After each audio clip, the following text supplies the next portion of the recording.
जी hello दोस्तों, मैं हूं कमर चीमा। और दोस्तों, जैसा कि आप देख रहे हैं, मेरे साथ मौजूद हैं आरजू काजमी साहबा। मैडम, सबसे पहले तो आपके वक्त का बहुत शुक्रिया। बहुत शुक्रिया सर कि आपने इनवाइट किया। Thank you so much. Thank you. Madam, आज एक बड़ा हौलनाक वाकया हुआ है पाकिस्तान में। वैसे तो इस तरह के वाकयात होते रहते हैं, लेकिन ये बड़ा दिल दहला देने वाला वाकया था कि जो ईसाइयों की इबादत गाहें हैं, तकरीबन 5 जो चर्च हैं, उनको जलाया गया, ईसाइयों के घर जलाए गए। इससे पहले भी माजी में इस तरह के वाकयात हमने देखा, लाहौर में हुए हैं। लार्जली ये जो वाकयात हैं, ये पर्सनल ग्रज की बेस पे शुरू होते हैं और ऐसे चलते हैं। और सुनने में आया कि आज तक तकरीबन 2000 के करीब जो इस तरह के केस जो हैं वो ब्लास्फेमी के रजिस्टर हुए हैं। कोई 88 लोगों को जो सज़ाएँ दे दी गई हैं। आपको क्या लगता है, पाकिस्तान की रियासत इतनी कमज़ोर हो गई है? अभी अगले दिन तो श्रीलंकन को हमने जलाया था, मारा था। तो इन लोगों के अंदर किस चीज़ का गुस्सा है और रियासत कहाँ पे है? सर देखें, ये पहली बार नहीं हुआ है। इससे पहले भी आप खुद जानते हैं कि चाहे वो क्रिश्चियंस हों या हिंदूज हों या सिख, उनके साथ ये सब कुछ होता रहा है। कभी मंदिर तोड़ देते हैं, कभी गुरुद्वारा और कभी चर्च। उससे पहले भी कुछ टाइम, मेरे ख्याल ज्यादा टाइम नहीं है, लास्ट ईयर ही एक चर्च जो है उसका क्रॉस तोड़ा जा रहा था पंजाब में ही कहीं। और अब ये वाकया हुआ है। स्टेट कहाँ है, गवर्नमेंट क्या कर रही है? गवर्नमेंट खुद इसी माइंडसेट की है। हमारे यहाँ जितने लोग हैं, मेजोरिटी, सबकी बात नहीं करती लेकिन मेजोरिटी लोग जो हैं वो उसी माइंडसेट के हैं। उन्हें कोई फर्क पड़ता नहीं है। अगर पहले जिन लोगों ने इस तरह के काम किए थे, अगर उनको उस वक्त सजा मिली होती, उनको पकड़ा गया होता, उन्हें अरेस्ट किया गया होता, तो शायद आज लोगों की हिम्मत ना होती। लेकिन हमेशा यही हुआ है कि स्टेट ने जो है इस तरह के लोगों के आगे घुटने टेके और इनको बढ़ावा दिया है। और इसी वजह से हम देखते हैं कि ये चीज जो है ये बढ़ती चली जा रही है। और एक के बाद एक इन लोगों को डर नहीं है, इनको कोई खौफ नहीं है। श्रीलंकन को भी जिस तरह से मार दिया गया था, उससे पहले मशाल खान को जैसे मारा गया, इस वक्त भी मुल्तान की जेल में जुनेद हफीज, एक यूनिवर्सिटी के टीचर हैं, वो तकरीबन 10 साल से ब्लास्फेमी का इल्जाम उनके ऊपर है। वो कैद हैं और 3 साल पहले उनको सजाए मौत भी सुनाई गई है। और उसके ऊपर कोई आवाज नहीं उठा रहा, कोई ह्यूमन राइट्स वाले नहीं बात कर रहे, कुछ कोई भी कुछ नहीं कह रहा। तो हमारे यहाँ तो ये एक आम सी बात हो गई है और कोई पूछने वाला नहीं है। अगर अगर कोई और किसी और कंट्री की तरफ से कोई ह्यूमन राइट्स वाले अगर पाकिस्तान में इस तरह की बातों के लिए रोक लगाने की बात करें तो शायद कुछ हो सके। वरना तो आप जानते हैं कि यहाँ पर ये सब कुछ कंट्रोल नहीं किया जाएगा। और जिस तरह की फुटेजेस आई हैं सोशल मीडिया के ऊपर, छोटे छोटे बच्चे, 11-12 साल के बच्चे, 13 साल के बच्चे, 9 साल के, वो सड़क पे निकले हुए हैं डंडे लेकर, चिल्ला रहे हैं मार डालेंगे, ये करेंगे। तब आप सोचें हम किस तरह की नस्ल, किस तरह की जनरेशन लेकर हम आगे बढ़ रहे हैं। हम दुनिया को क्या दिखा रहे हैं कि पाकिस्तान में क्या है, किस तरह के लोग रहते हैं। कौन आएगा पाकिस्तान में? जो हमारे यहाँ बार बार बात की जाती है कि जी इन्वेस्टमेंट लाएंगे हमारे यहाँ, जो है वो इकोनॉमी को ठीक करने के लिए बाहर से कंपनीज आएंगी, टूरिज्म होगा। कौन आएगा इस तरह की जंगली जाहिल कौम के पास? ये हमने जो हाल किया है, आई एम श्योर के पहले ऐसा नहीं था। ये 71 से या 70s में या 60s में शायद पाकिस्तान की हालत नहीं थी। मैं अभी आपके शो से पहले वो कर्नल दानवी की वीडियो देख रही थी जो उन्होंने आज अपलोड की है, और उसमें मैं थोड़ी सी अभी देख पाई हूँ शुरू का हिस्सा। तो वो यही बात उन्होंने भी की कि 71 की वॉर के बाद से पाकिस्तान में इस तरह के लोग जो हैं वो बढ़ गए हैं, जो पहले नहीं थे। शायद भुट्टो साहब के जमाने में या उससे पहले जो पाकिस्तान था उसमें ये नहीं था, लेकिन 71 की वॉर के बाद इस तरह का माइंडसेट जो है वो लोगों का बहुत ज्यादा बढ़ता चला गया। और हम हर बार यही देखते हैं ना, थोड़ा बहुत सोशल मीडिया पे लोग कहते हैं जी गलत हुआ है, ये है वो है, लेकिन उससे कोई फर्क तो नहीं पड़ता। जब तक ये सजा नहीं देंगे एक दो को, कुछ लोगों को पकड़ के ये चौक पे नहीं लटकाएंगे, जब तक ये चीज नहीं रुकेगी। मशाल खान के टाइम पे भी बहुत से लोगों को अरेस्ट किया गया था, फिर सबको छोड़ दिया। आपने देखा कि पंजाब के गवर्नर जो थे सलमान तासीर साहब, उनको जिस आदमी ने मारा ब्लास्फेमी का इल्जाम लगा के, उसका तो जी यहाँ पे मजार बना दिया है मुमताज कादरी का। और इसी तरह के लोग बढ़ रहे हैं। तो यहाँ तो कोई महफूज नहीं है इस वक्त पाकिस्तान में। माइनॉरिटी को छोड़े, जो मेजोरिटी है, जो मुस्लिम्स है, वो महफूज नहीं है। कब कौन क्या बोल के किस तरह से जो है वो ब्लास्फेमी का इल्जाम लगा देगा और एक ग्रुप निकलेगा और मार के चला जाएगा। यहाँ तो बिल्कुल ऐसा लगता है बिल्कुल जंगल का कानून चल रहा है। बिल्कुल जंगल का कानून है इसमें तो। अच्छा मैडम, ये रियासत भी मौजूद है, कानून भी मौजूद हैं, हुकूमत हर दफ़ा एक्शन लेती है। आज मौजूदा जो केयर गवर्नमेंट है उन्होंने भी बात की है इससे पहले, लेकिन लोग क्यों इन चीज़ों को नहीं समझते? लोग क्यों लॉ को सीरियस नहीं ले रहे? लोग क्यों समझते हैं कि मैं मंदिर गिरा दूंगा, मैं चर्च गिरा दूंगा, मैं गुरुद्वारा गिरा दूंगा, मैं किसी की मस्जिद को तोड़ दूंगा तो मैं बच जाऊंगा? क्या ये मुस्लिम मेजॉरिटेरियनिज्म है? क्या ये एक आप समझती हैं कि मुसलमानों को ये है कि ये हमारा मुल्क है, हम जिसको मर्जी मार दें, जिसको मर्जी जला दें? रियासत जो है उसका काम तो प्रोटेक्शन है। आप क्या समझती हैं कि स्टेट इंस्टीट्यूशंस जो हैं, आपने बात की कि इस तरह इन्वेस्टमेंट किस तरह आएगी, कैसे इन्वेस्टमेंट आएगी जब आप इस तरह का लोग नौकरियां करने कैसे आएंगे? जब आप लोगों को, जैसे हमने श्रीलंकन की पहले बात की, स्टेट जो है वो क्यों साइलेंट है? सारी सियासी जमातें भी बोलती हैं, फौज भी बोलती है, पुलिस भी बोलती है, लॉ इन्फोर्समेंट, बल्कि अभी देखें वो जहाँ पे ये वाकया हुआ है, मज़े की बात यह है, वहाँ पे जो असिस्टेंट कमिश्नर था, वो असिस्टेंट कमिश्नर क्रिश्चियन था। तो हम्म, उन्होंने क्या किया है कि उस असिस्टेंट कमिश्नर को हम्म, बदल दिया है और उसको कहा है कि तुम रिपोर्ट करो पंजाब लाहौर हेडक्वार्टर में रिपोर्ट करो। मेरा ख्याल है शौकत मसीह नाम का जी, एक असिस्टेंट कमिश्नर था हम्म, जड़ांवाला में, जहाँ पे सो बजाय इसके उन्होंने कहा बजाय इसके कि इसके एक मसीह क्रिश्चियन असिस्टेंट कमिश्नर होने की वजह से जो शोर मच सकता है, तो लिहाजा हम एक और बंदा जो है राणा औरंगजेब उसको वहां लगा दिया। हम्म। स्टेट कहाँ खड़ी है? स्टेट बोलती है लेकिन कुछ कर क्यों नहीं सकती? सर और भी बहुत से इस्लामिक कंट्रीज हैं, हम वाहिद नहीं हैं, गल्फ कंट्रीज भी हैं, वो भी मतलब एक तरह से मुस्लिम कंट्रीज हैं, और भी दुनिया में बहुत इस्लामिक कंट्रीज हैं। ये सब प्रॉब्लम सिर्फ पाकिस्तान की है। यहाँ पे इस माइंडसेट के लोग रहते हैं, और स्टेट जो है वो बिल्कुल स्टेटमेंट देती है, बयान देती है, देती रहती है, और इसके अलावा कुछ नहीं करती। लोगों को ना सजा होती है, ना अरेस्ट किया जाता है, और अगर गलती से किसी दो चार को दिखाने के लिए अरेस्ट कर भी लें तो उनको छोड़ दिया जाता है। जब तक उनको प्रॉपर सजा नहीं मिलेगी यही चलता रहेगा। अगर आप किसी गल्फ कंट्री में कोई इस तरह की हरकत करें, दुबई में मंदिर बना है, दुबई में कई दूसरे रिलीजन की इबादत गाहें हैं, जरा उनको कोई एक पत्थर मार के देखे, गर्दन उड़ा देंगे वो। और यही सऊदी अरब में भी जरा सा कुछ करे, इन्होंने किया था ना वो उम्रा या हज, किस पे पीएमएलएन वाले गए थे तो पीटीआई वालों ने नारे लगाए थे, कहाँ है आज वो लोग? उन्होंने सही पकड़ के सजाएं दी है, डिपोर्ट किया है, जेलों में डाला है, और फाइन लगाया है, लेकिन यहाँ पे ऐसा कुछ भी नहीं किया जाता, किसी को नहीं। बहुत से ऐसे मुल्ला माफिया हमारे यहाँ मौजूद हैं जिन्हें हमने खुद ही बढ़ावा दिया है ये ज़ियाउल और भुट्टो के टाइम से, कि अब ये इतने मजबूत हो गए हैं कि इनका कुछ बिगाड़ा नहीं जा सकता, और ना ये बिगाड़ने की हिम्मत करते हैं। आपने देखा नहीं है लाल मस्जिद वाले कैसे निकल आते हैं डंडे लेकर, लोगों की गाड़ी के शीशे तोड़ देते हैं मेन इस्लामाबाद में। ऐसा भी नहीं कि कोई दूर दराज का इलाका है, इस्लामाबाद कैपिटल जो है आपका, वहां पे वो लोग निकल आते हैं। और किस तरह से बात कर रहे थे लास्ट टाइम जो ये लाल मस्जिद वाले निकले थे कि जी सुसाइड बॉम्बर्स हम निकाल देंगे, और तुम लोगों ने देखे नहीं है, इस किस्म की धमकियां दे रहे थे। क्या किया इन्होंने? कुछ नहीं। लेकिन इसी तरह के लोग जो हैं वो इन्होंने पाले हैं। पहले तो इन्होंने पाले तो खैर इन्होंने किसी और के लिए थे कि हम यहाँ भेज देंगे, वहां भेज देंगे, किसी और कंट्री में भेज देंगे, और वहां पे कभी फलस्तीन के नाम पे, और कभी अफगानिस्तान के नाम पे, कभी कश्मीर के नाम पे, कि जी वहां पे ये जिहाद करने जा रहे। अब जाहिर है जो सांप इन्होंने पाले हैं और बढ़ावा दिया है, अब वो कहीं जा तो नहीं रहे, अब यहीं बैठे हैं और यहीं इन्हीं को मार रहे हैं। और इनकी समझ में कुछ नहीं आ रहा। अब ये बेचारे जो है, आप अगर भारत की एग्जांपल लें, मैं कोई तारीफ नहीं कर रही, मैं एक बात कह रही हूँ, भारत में मुस्लिम जो है सड़क पे खड़े होकर क्या क्या चिल्ला चिल्ला के बोलते हैं, कुछ भी कहते हैं गवर्नमेंट को, कुछ भी कहते हैं वहां पे जो लोग हैं उनको, और ज्यादा से ज्यादा क्या होता है, अरेस्ट कर लेंगे, बंद कर देंगे, रोक देंगे, लेकिन उनकी आवाज निकलती है ना उनकी माइनॉरिटी की।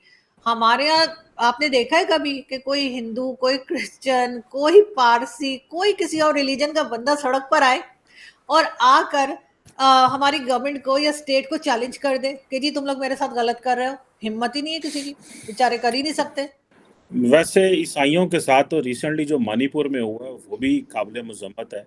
और इस हम्म। हवाले से जो यूरोपियन पार्लियामेंट है, उन्होंने प्राइम मिनिस्टर मोदी जब फ्रांस में मौजूद थे तो उन्होंने बाकायदा स्टेटमेंट जारी की थी। तो हम्म। भारत की सरकार ने कहा कि ये हमारा इंटरनल मामला है। सो कितने चर्च जला दिए गए थे। मैं इसको बैलेंस नहीं कर रहा कि जी इंडिया में भी हो रहा है तो पाकिस्तान में हो रहा है। हमें तो अपने आप से गर्ज है ना, क्योंकि हमारे मुल्क में क्या हो रहा है, बिकॉज जहाँ के हम सिटीज़न हैं, जहाँ के हम भाषी हैं, हमारी रिस्पॉन्सिबिलिटी तो इस मुल्क में आती है। लेकिन लार्जली मणिपुर में भी बहुत ज़्यादा इस पे जी, नहीं सर, बिल्कुल गलत हुआ था और वहां पे बहुत से लोगों को मगर अरेस्ट भी किया गया, और बिल्कुल जैसे आप कह रहे हैं कि इंटरनेशनली लोगों ने उसके ऊपर बात की, तो पाकिस्तान के ऊपर क्यों नहीं करते? नहीं ये हो रही है, अमेरिका, हो रहा है। इंग्लैंड, यूरोप वाले पाकिस्तान को क्यों नहीं कहते कि भाई आपके यहाँ माइनॉरिटीज जो है उसकी आप हिफाजत करें? अभी ज्यादा टाइम नहीं हुआ, मेरे ख्याल 1 वीक हुआ है कि लास्ट फ्राइडे को प्रेस क्लब जो है, इस्लामाबाद प्रेस क्लब और पेशावर, लाहौर, कोयटा, सब जगह के प्रेस क्लब जो है वहां पे एक प्रोटेस्ट अरेंज किया गया था माइनॉरिटीज के लिए। और 1 हफ्ता भी नहीं हुआ है उस प्रोटेस्ट को किए हुए कि अभी जो है ये हादसा हो गया है। लेकिन इसके ऊपर तो बिल्कुल इंटरनेशनल कम्युनिटी खामोश है। हैरत की बात है, हालांकि इंडिया को तो फटाफट वो बोल देते हैं, तो बोलना चाहिए, लेकिन हमें भी तो कहिए ना। हमारे यहाँ भी तो दो जूते यहाँ पे भी तो मारे वो, कि भाई तुम लोग क्या कर रहे हो। हमारे यहाँ तो ये रोज का काम है, उनके यहाँ तो चले अभी हो गया कोई इस तरह का मणिपुर वाला और दूसरे इंसिडेंट जो है वो अभी हुए हैं उनके यहाँ। हमारे यहाँ तो ये रोज का मामला है। रोज हम हिंदुओं की बच्चियों को भी उठा के ले जा रहे होते हैं, रोज हम उनको मार काट भी रहे होते हैं। ये पहला चर्च नहीं है, ये पहले 5 चर्च नहीं है जो हमने जला दिए। इससे पहले भी मैंने भी वीडियो बनाई है कि वो क्रॉस था, वो भी पंजाब में कहीं उसको तोड़ रहे थे। उससे पहले पिशावर में इन्होंने यही हरकतें की हैं, 2-3 दिन पहले की बात है। तो सर यहाँ पे क्यों नहीं ये इंटरनेशनल कम्युनिटी को जो है जोश चढ़ता या नजर आता? मुझे तो समझ नहीं आती, क्योंकि ये इसके अलावा सुधरने वाले नहीं है। जब तक कोई नहीं इंटरनेशनल क्या प्रेशर जोश, नहीं आएगा यहाँ पे कुछ काम नहीं किया जाएगा। नहीं जोश चढ़ा हुआ है। वो बयान आए हैं पाकिस्तान के हवाले से, जो कि बेसिकली मैं समझता हूँ कि ये बयान नहीं आने चाहिए। कि हम हमें खुद इनकी केयर करनी चाहिए इससे पहले कि कोई बोले और फिर हम कहें कि जी हमारे इंटरनल मामलात हैं। मेरा ख्याल है हम वो हालात ही ना पैदा करें कि दुनिया हमें हमारे ऊपर क्वेश्चन मार्क लगाए कि भाई क्यों आप जो है हमने बेसिकली माहौल ख़राब है। इस माहौल में जहाँ पे आपने ये कहा हुआ है कि जी एक क्रिश्चियन, एक नॉन मुस्लिम सदर वज़ीर आज़म नहीं बन सकता, जबकि आप 97% खुद मुसलमान। तो हमें किस चीज़ का खौफ है? क्या हो जाएगा? इस हवाले से बहुत सारे लोगों का राय है कि भाई 97% मुसलमान है, अगर एक हिंदू या क्रिश्चियन कोई बन भी जाएगा। बल्कि अगले दिन में हमारे दोस्त हैं तो वो कह रहे थे कि पाकिस्तान की तारीख में जो नॉन मुस्लिम जो चीफ जस्टिस आए हैं, जस्टिस भगवान दास और भी कुछ हैं, ये सबसे नॉन कंट्रोवर्शियल जजेस आए हैं पाकिस्तान की तारीख में। और वो सबसे ईमानदार थे जो नॉन मुस्लिम थे।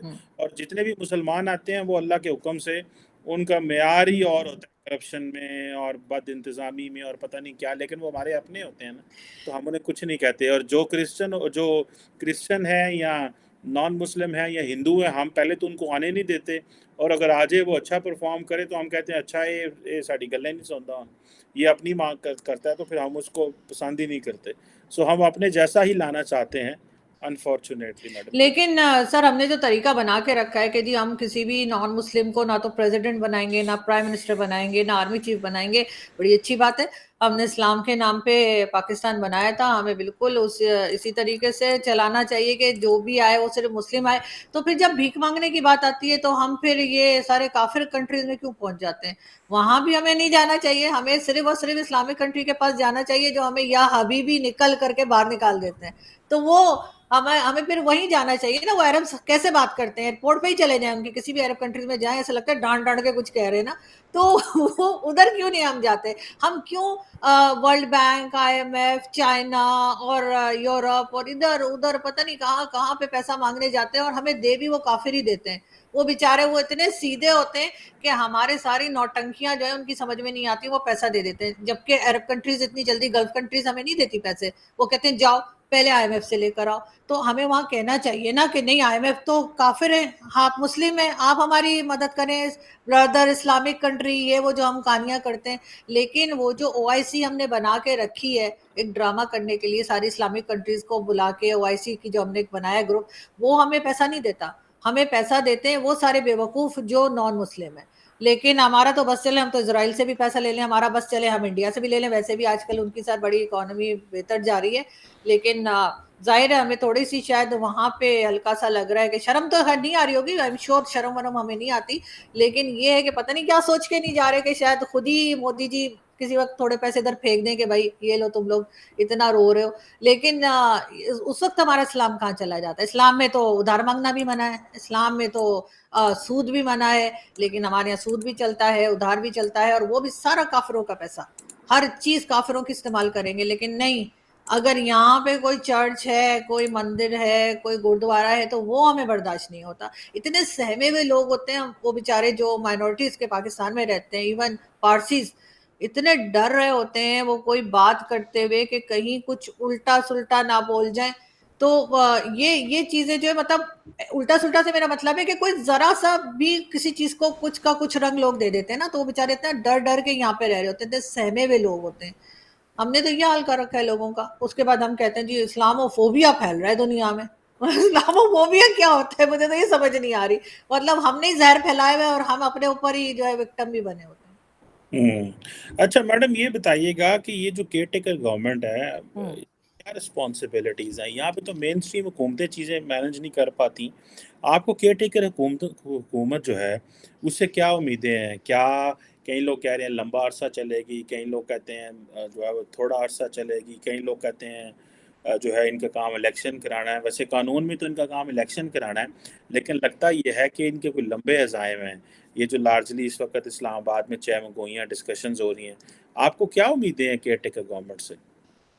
सर मुझे तो इनसे कोई उम्मीद नहीं है, लेकिन ये जरूर है कि ये इलेक्शंस जो हैं वो नवंबर में होते हुए दिखाई नहीं दे रहे।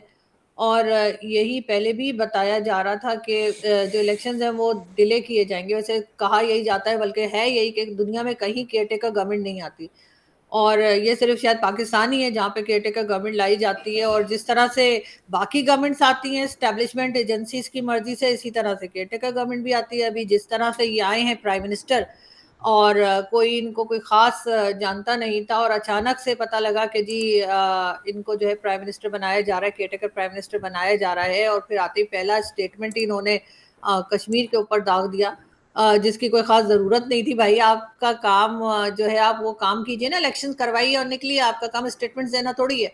तो वो आते के साथ ही सबसे पहले उन्होंने कश्मीर पे एक स्टेटमेंट दे दिया, जिससे उन्होंने ये बात साबित कर दी कि वो स्टेटमेंट कि वो जो है स्टैब्लिशमेंट के भेजे हुए हैं।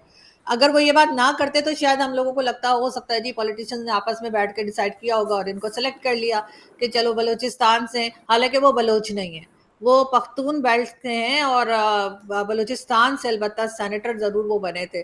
तो उन्होंने एक स्टेटमेंट, उनका ये बड़ा मुझे फनी सा लगा, जो उन्होंने कहा कि कश्मीर में जो है इतने मिलियन लोग जो हैं वो एक बहुत बड़ी जेल है जिसमें कैद है। अच्छा चले मान लिया वो भी। दूसरा स्टेटमेंट उनका मुझे और भी ज्यादा इंटरेस्टिंग लगा, और उन्होंने कहा कि जी बलूचिस्तान में सब कुछ ठीक है, बलूचिस्तान में बिल्कुल खैरियत है और कुछ गड़बड़ नहीं है, लोग परेशान नहीं है, मिसिंग पर्सन्स का भी कोई इशू नहीं है।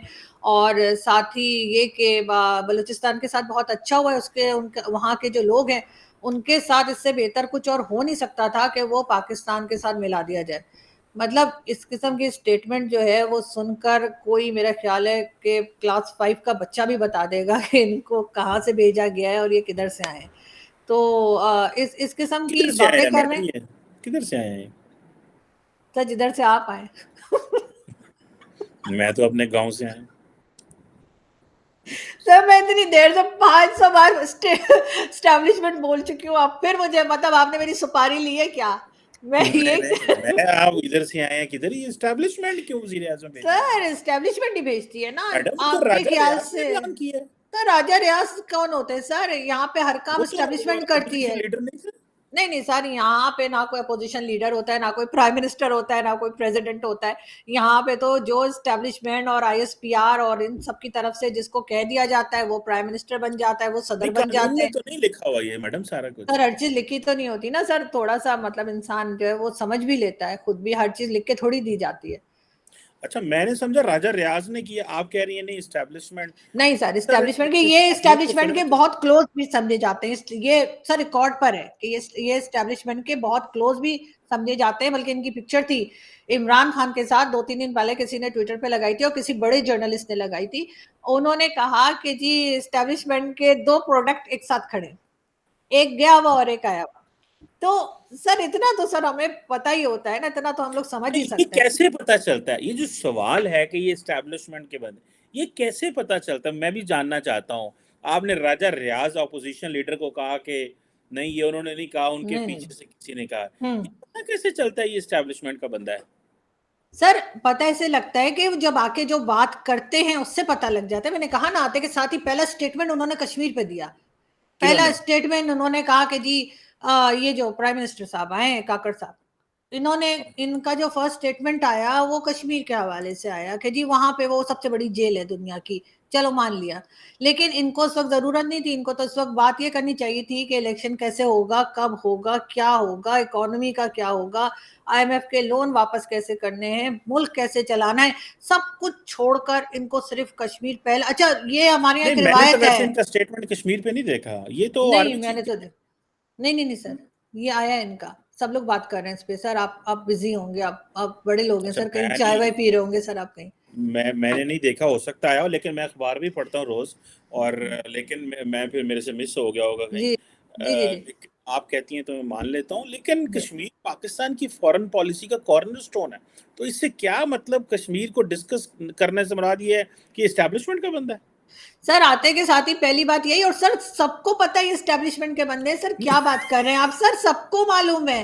अब किसको? आपको, सर पूरी दुनिया को पता है, सिर्फ आपको नहीं मालूम सर। आप इतने मासूम है ना सर, अच्छा। बिल्कुल। मतलब मुझे अभी लग रहा है सर आप अभी स्कूल से वापस आए। लेकिन सर मैं आपको सही बता रही हूँ कि ऐसा ही है, और अगर आपको मेरे पे भरोसा नहीं, आप चेक कर लीजिए।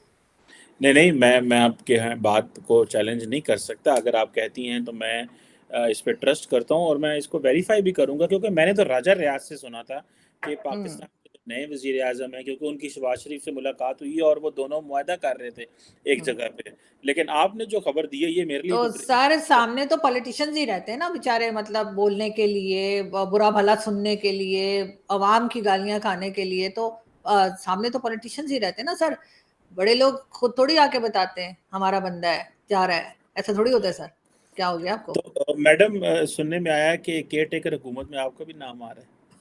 सर खुदा का खौफ करें, मेरा नाम क्यों मैं आएगा सर? मैं तो आपका भी सुना था, मैंने सुना था कि आप पहले आपको प्राइम मिनिस्टर बना रहे थे, फिर आपने कहा नहीं मैं तो बस अमेरिका वो जा रहा बात हूँ। चल रही थी, लेकिन वो मेरी उनकी बनी नहीं है कोई, लिहाजा से मैंने कहा नहीं। नहीं सर, मैंने कहा कि मैं इंडिया के मिनिस्ट्री में ज्वाइन करूंगी, मोदी जी मुझे बुला रहे हैं, मैं वहां जा रही हूँ। मोदी जी, वो आप वहाँ पे केयर टेकर हुकूमत नहीं होती। आपको पता है पाकिस्तान दुनिया का वाहिद मुल्क है जहाँ केयर टेकर हुकूमत बनती है। बिल्कुल। और दुनिया में कहीं है ये नहीं होता। जो भी हम्म। हुकूमत दुनिया में होती हैं, उनकी नहीं। जो एडमिनिस्ट्रेटिव पावर्स हैं इलेक्शन हम्म। के दौरान कम हो जाती हैं, इलेक्शन सीजन में। लेकिन अमूमन वो हुकूमतें ही चलती हैं। लेकिन लेकिन ये सर पाकिस्तान में तो सर बहुत से ऐसे काम होते हैं जो दुनिया में कहीं नहीं होते। सर अब आप फौज को ही देख लीजिए, जिस तरह के बिजनेसेस वो चलाते हैं, पिज्जा से लेके पैम्पर तक बनाने का, मटर तो छीलने का। मैडम, फौज के सर ये बिजनेस तो अमेरिका में भी होते हैं, फौज तो करती पता है तो आपको? सर वो इस लेवल के तो सर फिर भी नहीं करती ना, हमारे यहाँ ईरान, तो। टर्की। सर हमारे यहाँ तो सिवाय बिजनेस के कुछ करती ही नहीं ना, वो तो फिर बेचारे अपना काम भी करते हैं ना सर। उसके बाद सर फॉरेन पॉलिसी मतलब ये चलाते हैं सर। मैं तो तारीफ कर रही हूँ सर, हमारी फौज एक तनख्वाह में सर कितने काम करते हैं, अपने बिजनेस अलग चलाते हैं। उसके बाद सर फौजी फाउंडेशन आपको पता है टैक्स वैक्स वो नहीं देते। फिर उसके बाद सर फॉरेन पॉलिसी ये बनाते हैं सर, उसने का इकोनॉमी टैक्स नहीं को ये देते। देखते हैं सर। उसके बाद ये बताते हैं कि कौन सी पार्टी जो है वो आएगी और किस नहीं, प्राइम मिनिस्टर आपको को जेल किसने में कहा है डालना वो है। टैक्स नहीं देते? आपको पता है वो टैक्स देते हैं, वो सारे उनके अदारे। अच्छा सर आप कह रहे तो मैं मान लेती हूँ। नहीं नहीं, आप देख लें डाटा निकाल के, वो सारे टैक्स देते हैं। और ये एक कॉन्सेप्ट है मैडम, थेरेटिकली हम इसको बोलते हैं मिलबस। ठीक है, मिलिट्री हम्म का जो कॉन्सेप्ट है, आयशा सिद्दीका ने इस पे पूरी बुक लिखी हुई है, अगर आप वो पढ़ें तो वो, हम्म। ये सिर्फ पाकिस्तान में ही ये मिलिट्री कारोबार नहीं करती।